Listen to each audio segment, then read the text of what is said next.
masu gaba da muslim suna neman wai su sa musulmi su ki jininka, yan Najeriya su ki jininka, ka tafi nemo wa Najeriya alheri a ƙasar China sai suka wo kan ka dawo sai suka ce an ƙara mai ko bai ba lokacin da aka ce an ƙara mai din yana ƙasar. What does Sheikh Yahaya gain from misinformation and propaganda? This is not what Nigerians need at this time. Nigerians have seen that the character and the competence of the person running for office is far more important than his religion, ethnicity and everything. What Sheikh Yahaya is saying in this video is that people that are opposed to the Muslim ticket are sabotaging the Tinubu administration to make the Muslim ticket look bad. That they increase the price of petrol in the absence of Tinubu, asking his followers whether it is possible for the price of petrol to be increased while Tinubu is in China, to which they answered no. Also, he asked whether it can be increased without Shetima knowing about it, to which they also answered no. This is pure misinformation and propaganda. He is capitalizing on the fact that many of his followers do not follow mainstream news, because Tinubu himself, while in China addressing Nigerians living there, he said this.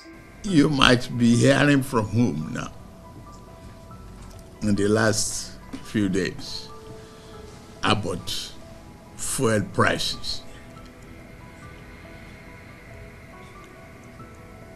But can we help it?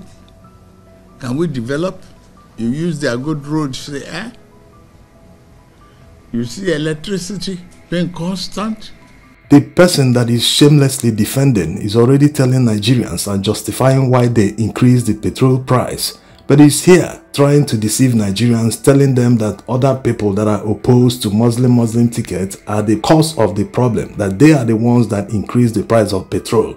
There's no doubt that the Sheikh is a very controversial figure. The reason we are covering this is to make people understand that no one except the government and the Tinubu administration is responsible for the suffering they are going through.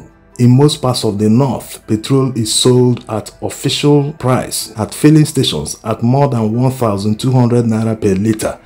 In many filling stations in Kano, in Jigawa, in Katsina, in Sokoto, they are buying petrol at upwards of 1,300 naira per litre. So it wasn't caused by anyone, as the Sheikh wants people to believe. He is capitalizing on the fact that majority of his followers mainly listen to news in Hausa media, so they might not be aware of what is happening because most of the reported news in Nigeria is done in English.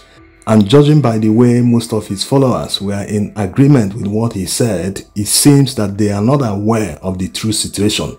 So this kind of misinformation can cause serious unrest, because when he uses the word unbelievers, it not only means Christians, but everyone that is not a Muslim.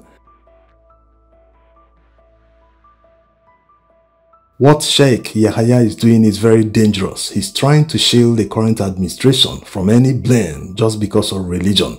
And if his followers fall for it, that means they will start seeing unbelievers as their enemies, as the people causing all the problems and sufferings they are facing. They will start seeing them as being responsible for why they are buying petrol at more than 1,200 naira per litre.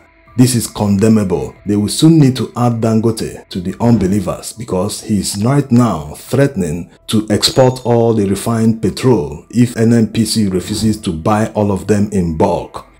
After Dangote announced that they've started refining petrol, that products will hit filling stations in less than 48 hours, NNPC filling stations started adjusting and increasing their price, like seen in this video. And after that, Dangote said that NNPC is the only off-taker they have, that they will not be selling to any marketer.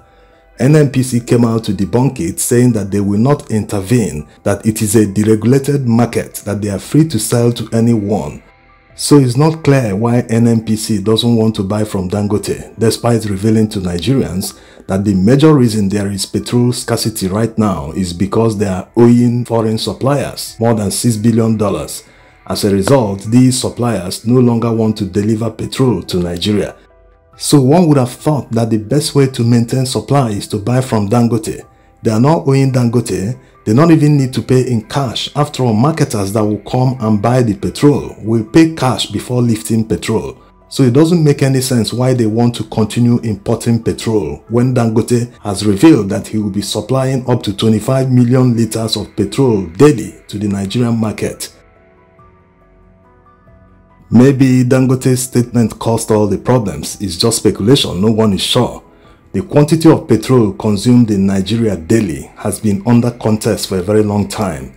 NNPC claims it is over 30 million liters of petrol daily, and Dangote saying that he will supply 25 million liters daily and it will determine the true quantity of petrol consumed might have rattled many people, because this number is very crucial. Petrol subsidy payments are based on the quantity of petrol sold. So if they claim that it is 30 million liters, while the true number hovers around 20 or 25 million liters daily, that means many people have been smiling to the bank at the detriment of Nigerians. Another issue with the threat by Dangote to export all refined petrol abroad if NNPC refuses to be the sole off-taker. Wouldn't that jeopardize the agreement they have with him, because they are selling the crude to him in Naira? And one would expect that since they sold to him in Naira, all the derivatives from the crude should be sold exclusively to the Nigerian market. Anyway, we are not privy to all the agreements and arrangements they made with Dangote before deciding to sell crude oil to him in Naira. All Nigerians want is a reliable and steady supply of petrol that they can buy at an affordable price.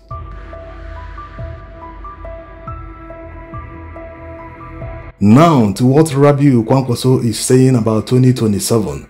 A few days ago, the matriarch of Yaradua family in Katsina State passed on.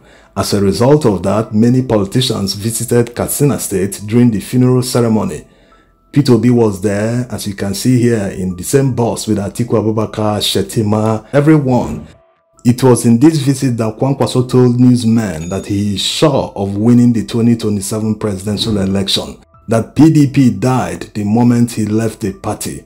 Remember that Kwankwaso and Atiku Abubakar left PDP in 2014 or thereabouts during the presidential election campaigns. They were part of the people that formed APC and sort of brought what is happening to Nigeria today on us. Yes. And before the 2023 presidential election, P2B actually negotiated with Kwankwaso to see if he will become his deputy so that they can gather votes from Kano State and environs. But Kwankwaso felt insulted, feeling that going by political hierarchy, the fact that he joined politics before P2B, that it is P2B that should deputize him, not the other way around. We all know how the election ended. He couldn't score up to 500,000 votes outside Kano State. That's around the entire country, 35 states and FCT. He couldn't score up to 500,000 votes. He only scored majority of his votes in Kano State, which made many people to start calling him at the time President of Kano State.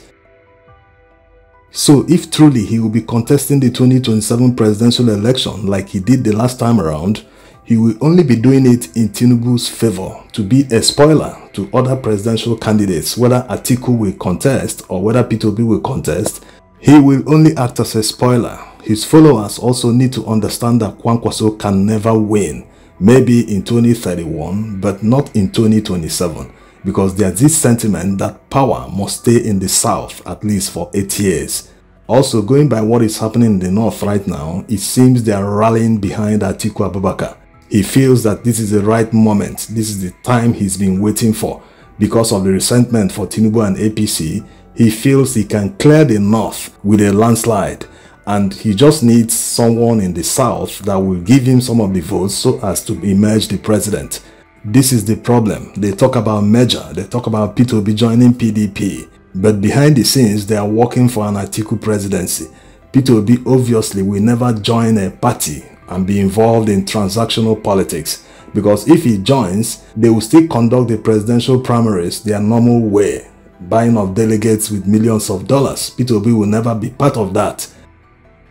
So it seems they are not ready to form a formidable force against APC in 2027.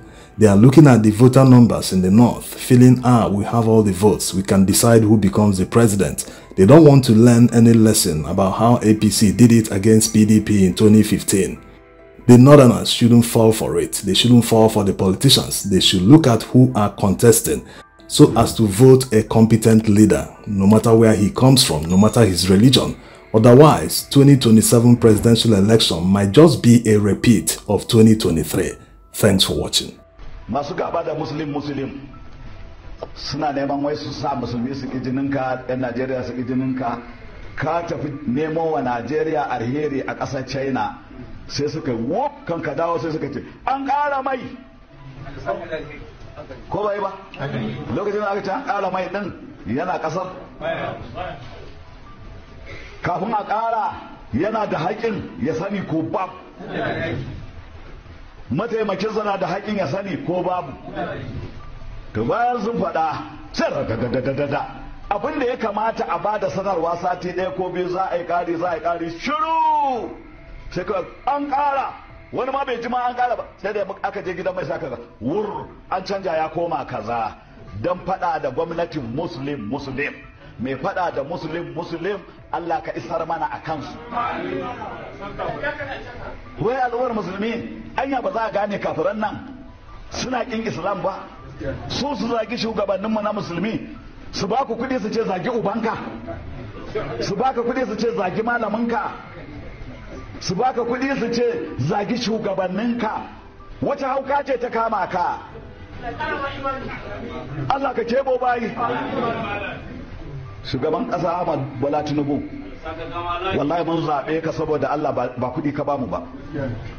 In kudi ka bamu muka yarjejeniya da kai ka fito ka gaya wa duniya. Jama'a muna son gwamnatin muslim ko akwai mara santa? Muna so saboda Tinubu ko dan Allah, don Allah, saboda Tinubu ko dan kudi, don Allah, saboda Tinubu ko dan kabilanci, don Allah. Allah ka karba mana. Kar ku yadda ku yi wasa da ƙuri'arku.